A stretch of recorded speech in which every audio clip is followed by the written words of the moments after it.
ketika Hudson Institute menjadi pemrakarsa pelepasan dolar backed by gold. Dunia terdiam. Peristiwa tahun 1971 tersebut membuat dolar menjadi uang terkuat di dunia, bukan karena backed by gold atau memiliki underlying emas. Namun underlyingnya adalah hutang negara lain yang semuanya berbasis proyek, berbasis industri. Amerika melepas emas sebagai jaminan mata uang dolar. Mirip dengan tahun 1920-an hingga 30-an di Jerman sebagai negara kalah Perang Dunia Pertama dan Jepang setelah kalah Perang Dunia Kedua. Keduanya tidak punya emas untuk memprinting underlying mata uang mereka. Tapi underlyingnya pakai mesin perang bagi Jerman, dan bagi Jepang underlyingnya membangun infrastruktur perkeretaapian serta industri manufaktur. Dolar di tahun 1971 melepas jaminan atas emas adalah menggunakan MMT, Modern Monetary teorinya Michael Hudson. Sejak saat itu Amerika menjadi negara superpower pertama di dunia. Tahun 80-an hingga tahun 90-an, Michael Hudson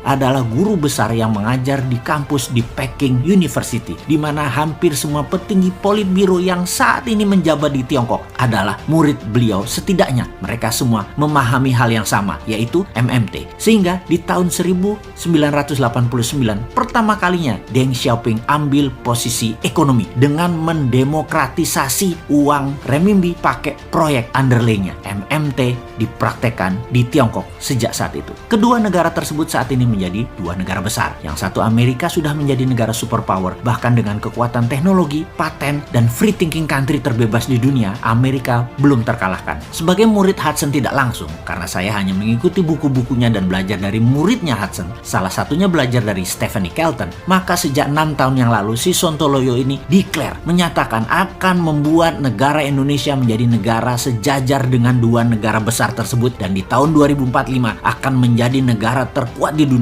di atas dua negara tersebut. Dan alasannya apa? Alasannya Indonesia memiliki 4 hal yang Tiongkok dan Amerika tidak punya. Amerika dan Tiongkok hanya pakai MMT saja sudah jadi negara besar. Indonesia punya kekuatan lain, yaitu punya sumber daya alam bawah tanah. Itu satu poin. Kedua adalah kekuatan sumber daya alam di permukaan tanah yang subur dan memiliki air yang cukup banyak. Lalu kita punya kekuatan isi laut, itu nomor 3. Dan terakhir, nomor 4, lokasi strategis kekuatan maritim dunia, karena laut di tengah negara Indonesia dilewati 100.000 kapal dagang internasional. Ditambah kekuatan New Economic Model atau MMT atau Mardigonomic, Indonesia pasti menggila pertumbuhannya. Gunakan 4 kekuatan asli alam Indonesia tersebut atau geoekonomi ditambah ekonomi model yang agresif, maka dalam 20 tahun ke depan Indonesia itu game changing country. Saat ini kalau masih old mind yang menjabat dengan polanya ngutang ke asing, nyekek leher rakyat dengan pajak yang tinggi, membatasi free thinking bisnis dengan aturan membelenggu karena aturannya banyak pesanan oligar, maka Indonesia tidak akan berdaulat dan tidak akan menang dengan old mind kayak begini. New mind akan membebaskan berpikir dan bertindak setiap warganya untuk hal yang produktif. New mind melihat potensi Indonesia itu besar. New mind melihat potensi SDM, sumber daya manusia Indonesia itu sangat kreatif. Namun kebijakan politik, parlemen, dan partai membelenggu kreativitas dan